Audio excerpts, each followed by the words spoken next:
Hello, and welcome to the week Unspun. It feels so good to be back. And I am Farzana. I am in London, in the back of an Uber, because I have just come from a Christmas team lunch. And my colleagues? I'm Doug Downs in Western Canada, but not in an Uber. And I'm David Gallagher, also in London. I was wondering where you were, Farzana. Driving back from Prague? Like, did you Uber from Prague just to get home? Oh gosh, I wish. So we have got a jam-packed session for you guys today. Now, please, for those who are tuning in from LinkedIn, YouTube, Instagram, feel free to comment. We will be scanning the comments and sharing them as we chat. We are going to be talking about leaks. We are going to be talking about what's been running in the media this week. We're going to start off with my trip to Prague. I was invited to speak at the Forum Media, which is this incredible conference for PR people and media people. It's been running for 25 years in the Czech Republic. And what really struck me was the importance that the country places in communications, because we had the president of the Czech Republic turn up, and not only did he speak, but he talked about the importance of media literacy and the importance of the work that we do as PR people, as media people, as marketing people in upholding democracy and the benefit it has to society. So that was wonderful. We had incredible speakers that came from all over the world, and I gave a talk, interestingly enough, on looking at the impact of AI on the PR industry. But instead of the doom and gloom that everyone has, I took people back a little bit back to the beginning of Edward Bernays. Often people say is our godfather of PR, of modern day PR. And Edward Bernays, he was the nephew of Sigmund Freud, and he basically was the one who started practicing public relations back in the day in the form that we see it. And he foresaw PR as a very different discipline to what it has been in the last few decades. He very much saw it as a strategic management discipline, bringing in a confluence of experts from research and from sort of psychologists and so forth. Of course, he was a nephew of Sigmund Freud. And perhaps if we've got some images that we can share from from Prague, which would be brilliant, as I tell you a little bit about the thoughts. And the thoughts were really that we ended up with a situation where we became Apparently reduced in 30 different sculptures, and it's quite beautiful. Wow. Farzan, I saw you post that on social media, that video. And it was one, you know how you're scrolling, and that was another Farzana piece. And I thought I was going to scroll past it, and I loved it. You can't scroll past a Farzana piece. No, and now she's out of the Uber. I don't know if your audio. Oh, there it is. Your audio is on. So what square were you in? Because that totally captured my imagination.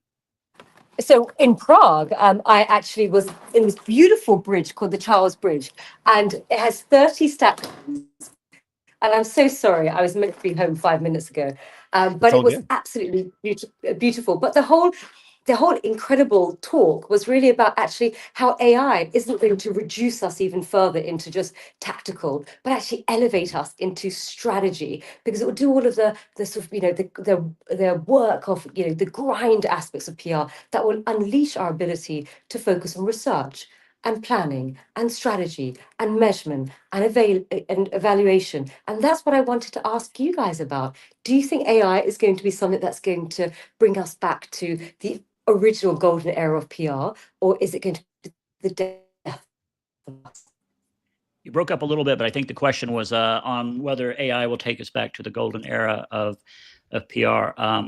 I don't know if I agree with you that Bernays was the golden era of PR, but maybe that's a conversation for a different. Basil Clark, maybe Basil Clark would be in there as well. Yeah, I think there were some founding fathers, more fathers than mothers, unfortunately. But I guess what really struck me, and I will come back to your AI question, but you'd also commented that you thought PR should be a management discipline, and I was going to ask Doug what you think about that. I think that it should be, and it could be. I'm not sure that it's there yet. In fact, I'm pretty sure that it's not there yet, at least in most settings, most corporate settings. But Doug, what do you think? No, I completely agree. Farzana and I, with our podcast Stories and Strategies, we have multiple audiences, but when you create your personas, one of the personas that we've created is executives who hire and fire comms people, because they need to live and breathe this stuff. And as we move forward in this AI world, one aspect of AI is there's going to be a ton of content out there, and the battle is going to be for trust. And I know we sort of hear that as a buzz phrase, but trust is built over a repetitive time period, being consistent and showing your values, and that's leadership. Public relations done properly, not spin, not doctoring things.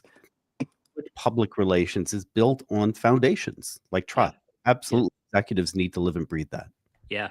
I know when I've sat around board tables and seen how they operate, even with some big companies, the PR person, the comms person usually doesn't have the same sort of gravity assigned to them as the chief legal counsel or the CFO. And I don't know if that's a reflection of the person or the way PR is perceived, or just the bigger backdrop. If you're the CFO, you do have some accounting principles you have to respect. You have some fiduciary responsibilities you need to meet. If you're the chief legal counsel, you have to give advice on what's legal and what's not. We don't really have those sort of mandated regulatory requirements in NPR. And I think in some ways that keeps us relegated to a slightly lower level of influence in corporate strategy and corporate. Well, and that brings in the discussion of regulation and certification for our craft. But Farzana, you and I have talked about, I know you're more pro regulation than I am for public relations, because it infringes on, to me, it goes to that free speech argument that we could have forever and a day. But Farzana, over to you. And you made it back to your desk. I don't know. Yeah, that's awesome. I made it back. I don't know. I just think that we live in a very different world. We live a world where we have polarization, we have misinformation, we have disinformation, and the argument for regulation for our industry is, I think, a much more compelling argument than it was before, because back in sort of, 16 years ago when I started, it was very much, we didn't have much power per se. We were just pitching to gatekeepers, but now we're the gatekeepers. We don't need to go via journalists to put information into the public domain. We put it directly. And with that comes enormous power and responsibility.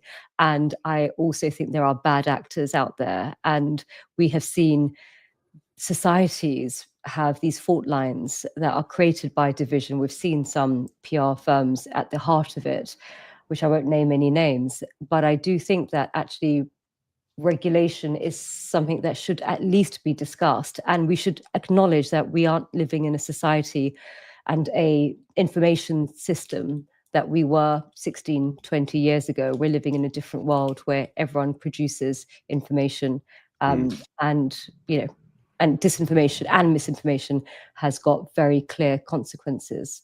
Yeah. Well, I kind of err on the side of thinking maybe regulation would help, not just elevate the role of PR. I don't know if that really needs to happen for society, but I think it would give us a more meaningful set of contributions to business. I didn't mean to dodge your question about what AI would do, and it always seems to sneak into our conversations.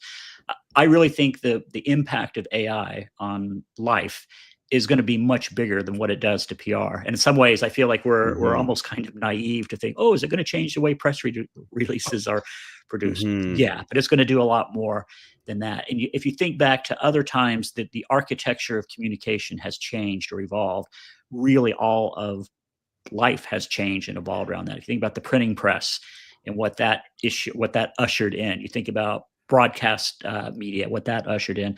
I think we're in that kind of transformation, and it's bigger than just moving PR a little bit forward or backward. It's going to be more fundamental than that. I had a client yesterday say he's letting go of middle management all over the place because it takes him less time to instruct the AI and get something produced than to explain it to them and have them do it the way he wants it. Right.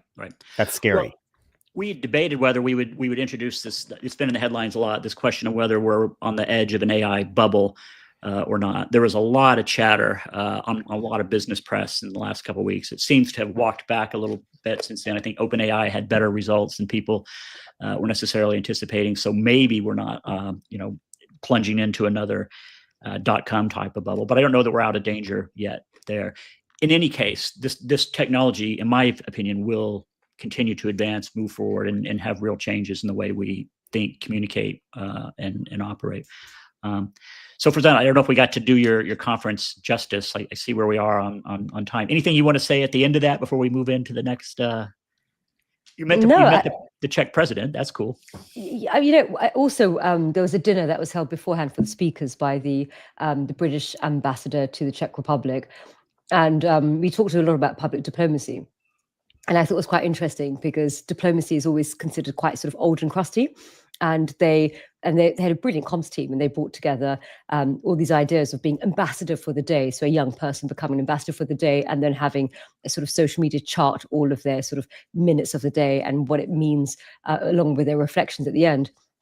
And it made me realize that actually it's so important that diplomacy and politics is accessible to young people, because you have a lot of sort of apathy amongst younger generations, because actually these institutions don't do a good enough job in communicating and outreaching. And I thought hats off to the British ambassador to the Czech Republic for actually understanding that and reaching out.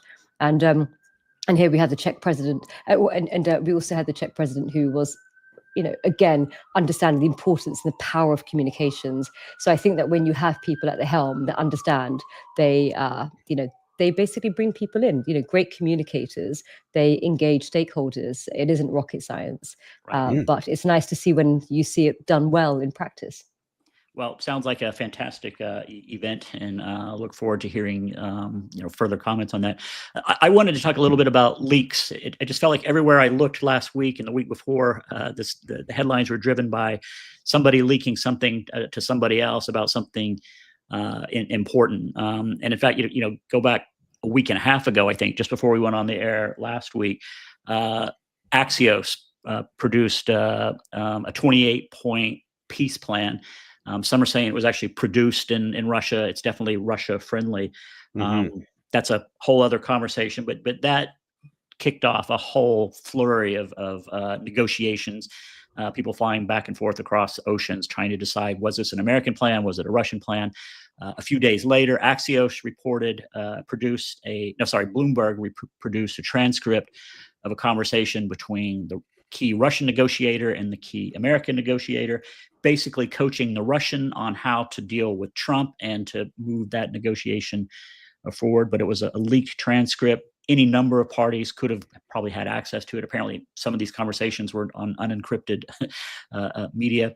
And then just here in the UK, where we are, Farzana, the chancellor's budget was apparently accidentally leaked just 45 minutes before she was presenting it to a packed house. And I think there's still some questions about where that came from. So rather than trying to dissect each of those leaks, which we probably won't ever know all the real information about it, I'm just wondering what you think about leaks in general. It seems like we're talking about it a lot. Somebody made some decisions to produce these things. I was curious from your point of view, Farzana, as I consider you sort of the good fairy of PR ethics. And if do you see leaks as an ethical form of tactical activity? And Doug, your view as a journalist, how do you look at leaks? And I'll share maybe a couple perspectives from my point of view. But what do you think? I think leaks are really interesting, because I think leaks actually open the curtain to issues in culture, a lack of alignment. And so if you have leaks, it often shows that the person that is leaking doesn't feel safe enough to bring up their issues to sort of management or to leadership. It also shows that there is a lack of alignment in the culture. So I think when you do see these leaks, I mean, there are all sorts of legislative aspects and a legal lens on leaks as well, because you have various different legislations in different countries that protect, for instance, whistleblowers. And so when is it a leak and when is it sort of whistleblowing? So I think that's another sort of dimension to add. But I think when I look at an organization leaking, I sort of think to myself, people are leaking because they do not believe in the leadership and the management and the decisions that they're making. And it makes me think, how are they running that organization? And it makes me think about their internal communications and their employee engagement aspect as well, that they haven't given a forum for people to often voice their concerns and their issues, and leaks are often sometimes of a last resort. Yeah. Doug, what do you think? I think so. You asked me as a journalist, and we always sort of saw them as strategic, that there was a purpose typically behind the leak. And as Farzana's saying, maybe it's a lack of trust on the inside, but political parties and organizations leak information all the time. It's a really old strategy. Sometimes often they do it to get ahead of the narrative, to try to dictate the narrative. And then when the rest of the piece comes out, the budget or whatever it is, it's compared against the original leak of information, which is how they want to control it. It could be to test public reaction, to soften bad news. It could be to force opponents into a particular corner. Apple was famous for leaks as a brand. It would do so to try to hype up anticipation or manage expectations for something new. So ethically, I would look at the leak. What's the motivation? Is it truthful? Is it accurate? Or is it deceptive? What's the impact? Is it causing harm or is it providing benefit? And then the context. Is it whistleblowing or political warfare? Right. And what a show. There was my phone going off in the middle of your comments. I hope it didn't cut over too much. Yeah, and the examples I gave, were kind of possibly state actors involved, and that's probably at a different level than most of us than I've ever operated on. But it did make me think about, in my own career, whether I have leaked information. I went back and looked. The PRSA in the U.S., the CIPR, both frown on leaks, or at least mishandling confidential information. So I don't know if they use the word leak specifically in the code, but there's definitely sort of a frown on that. But I was thinking about two different examples. I teach a journalism course to some graduates in Rome, and I take them through a couple of case studies. And one of them I would call kind of a strategic leak. And they actually, as journalists, didn't see it as a problem or a leak. But the short version of the story is that I was working with a small organization was taking on a bigger coalition of larger organizations, so kind of a David and Goliath story. And they'd issued an analysis about why their point of view on a particular policy was better than the bigger players in the industry. Not really very newsworthy by itself. I sent it to the New York Times, the AP, I think the Washington Post at the time. And then I sent it to the PR people at the bigger organizations. And I said, as a courtesy, I'm letting you know we sent this to these news outlets. If you want to respond, I just want to give you a heads up. And it got a lot of coverage because they did respond, because they did go to CNN, they did go to the Post. So you can't run this without our point of view. And the strategy behind that is that this report never would have seen the light of day without these bigger players calling in to say that they wanted to have a point of view. I don't know if that qualifies as a leak or not, but the journalism students didn't think it was. The other story, more tactical, literally we'd produced, there was a press conference with some study results that were going to be very newsworthy. And there was, it was a positive for my client, a positive study, but there were some nuances to it that could get lost in a press conference. You never know who's going to ask what, and it could have been a good story overshadowed by some of the nuances, or it could have just been a good story. So I literally handed this story to CNN moments before the press conference so that they would run a good story on it. They didn't have much time. They were in broadcast. They weren't in print. That was much more of a classic leak. And there, the journalism students had a problem with it. They thought that I didn't give the other journalist a fair shake. Maybe the story had been distorted. It almost definitely was as a result of that. And they saw that as possibly a thumbs down. So that's the other aspect, is if the leak is to media that is going to favor you. And let's face it, that exists a lot.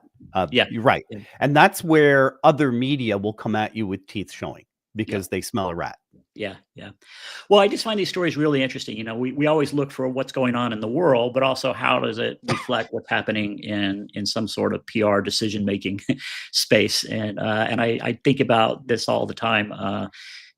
We can't always compare ourselves to the CIA or to the Russian government in terms of what sort of tactics they might use. But I think we do occasionally get presented with our own decisions. I'm going to move us just to something you and I exchanged quite a bit about this week, Doug. And it was this essay written by Derek Thompson on Substack. And I highly recommend him to follow. But it was called Everything is Television, or Everything is Becoming Television. And his hypothesis, his premise was that every medium, every format, every media content is beginning to move and look a lot more like TV. And he didn't mean like broadcast TV. He was saying more like the episodic flow of visual imagery. And he had some examples. I think he looked at Facebook saying that they weren't really a social media company. They were more of a video company. He had an example that I think was interesting to you about YouTube becoming, number one for podcasts. Number one for podcasts, but with the video background. So I want to give you a chance to respond to that. But just, my take is that, I think that things are looking a lot more like television. I was thinking, I've met two different corporate narrative advisors, consultants, and both of them frame their whole package for companies on how to make the corporate story sound more TV-ish, to move episodically, to create heroes and counter heroes and real drama to that. And I thought that's a really interesting way of looking at things. And I think we do it even when we talk about this show. We start talking about what's the scene going to be rather than writing paragraphs for it. And I just want to give you both a chance to respond. If you haven't seen the essay, it doesn't matter. Just more this idea that we're moving more towards a visual dominated medium and what that means. Yeah, for me, I mean, that all sounds like story, and video just happens to be the way we're moving it along. In the metaverse, video might yield to something else, but video will probably never go away. So Derek's with The Atlantic. He's a heck of a writer. I love the piece. I do want to clarify that one point. He says at one point in the article that YouTube is now number one by a mile. It's not even close as the most popular platform for podcasts. Not quite. There are recent studies that show YouTube is the most popular discovery channel for podcasts. Absolutely. But people are finding podcasts and then listening on Spotify in most of the world and Apple here in North America. So we're not linear beasts that way. And most consumption time for podcasts is audio on Apple or Spotify, or even really interesting, Gen Z is listening to podcasts on YouTube and not even watching the video. I had a great chat on the WhatsApp group, David, this week with Andrew Bruce Smith, Michelle Wyckoff Smith, Natasha Plowman, Susie Giles, Matt Lube, Nigel Sarbutz, Stuart Bruce, Shaoni Lynn in Wales, Mark Jackson and Jamie White all chipping in on this discussion, seeing that same behavior about Gen Z. They're listening to podcasts on YouTube. Derek's bigger point, though, is spot on. The constant stream of video is replacing time spent on other things like books, like well thought out articles like this one, good conversations, which, David, I know you and I have the same base philosophy. Good, longer conversations are going to make the world a better place. Now we're sitting and we're doom scrolling instead of having conversations. We're doing it at the dinner table. My wife and I will do it while we're watching our TV show together. And honestly, the week Unspun is our effort to push back and spark those longer conversations, but using video to make room for deeper thinking. Because if everything is turning into television, we might as well use the screen to pull people back into the room. Well, if I could say this in our favor, it's the reason we do this live too, to make it conversational and not us just reading scripts in front of the camera. It has its moments as we've seen today. But I think about this also from a corporate communications perspective. I think a lot of us still think in terms of a written document as being the basis for forming our thoughts, for organizing, bigger theses around them.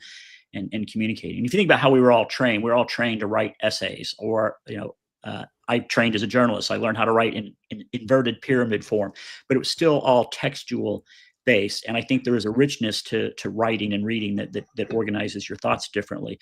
I don't know that video is better, but it is different. And I can already see my own thought processes moving towards a visual way of thinking and organizing my thoughts. And I just wonder if corporate communications is moving apace with that. Are reports enough? Are text based documents the way to really engage and communicate? Fascinating time. So I wanted to bring in this comment from Dr. Mike Short, and I think it's relevant to actually what we've been discussing, because if you think about it, television now is becoming increasing, or TV style format of communications is becoming increasingly the norm. But why? And I would argue it's because to do with cha-ching. Back in the day, the only people who could afford TV style formats were these, very, very sort of well-funded media outlets. But now look at us. We have the ability to communicate the week unspun using the softwares that we do. It's become much more accessible. The barriers to entry in terms of cost and technical expertise have dramatically lowered. And so TV was always an effective medium. The only barriers were cost and technical expertise. And now with the softwares that are very user-friendly, the costs have plummeted, that it's become a lot more sort of accessible. And if we look at Dr. Mike Short's comment, does everyone have bread on the table, local versus national versus international? I would say that actually, I think there is a greater accessibility for mediums such as television style format, and indeed just wider communications. I think that it has become more inclusive by its nature. But of course, now you've got the rise of the strategic algorithms that I think all of a sudden is changing the game, and it's not this utopian landscape that we originally thought it would be. Yeah. So more. You see this more opportunity than threat. Is that well? Fair? I think we had a little bit of opportunity, but I think the gates are closing of opportunity, because now you've got I think the owners of various different platforms are beginning to understand the power that they have with their algorithms, that they cannot just use it in terms of increasing eyeballs, but there's political pressure on the owners of a lot of the social media platforms. And so I think you're beginning to see the door closing in terms of that initial opportunity that was meant to be for all. I think it still is to a certain extent. Everyone still with a smartphone has the ability to publish, but whether the algorithms will give you the same level playing field as a more favored user politically or geographically, obviously is up to the new kings and queens of those who own the algorithm. Well, right now, YouTube's algorithm is the one that all the content creators want, right? Number one for search, because it's Google. At the same time, also helps me come up in the searches in ChatGPT and Gemini. And then Spotify has jumped on this. We post this podcast visually on Spotify. Instead of the audio, we publish the visual version, let you in on the strategy, because the algorithm gives it an attention boost. It's more, the algorithm magically helps us. Well, we could go on with this all day, but we've reached the end of our allotted 30 minutes. Doug, you want to read us out? Awesome. Another good show. Farzana, I love the live feel of this, driving all the way back from Prague, joining us in the Uber on the way here. Just bravo for that. And I don't know how Curzon pays for that. As always, thanks to superstar producers Emily Page and David Olajidi. The Week Unspun is a co-production of Curzon Public Relations, Stories and Strategies, and Full Gate Advisors. Shows go fast. We got the recordings on Apple, Spotify, the video obviously, and YouTube. And just one final thought to take you through, to think about for the weekend. In everything you do, with each action you take, you're casting a ballot for whom you will become and how people will see you. Have a great weekend. Bye.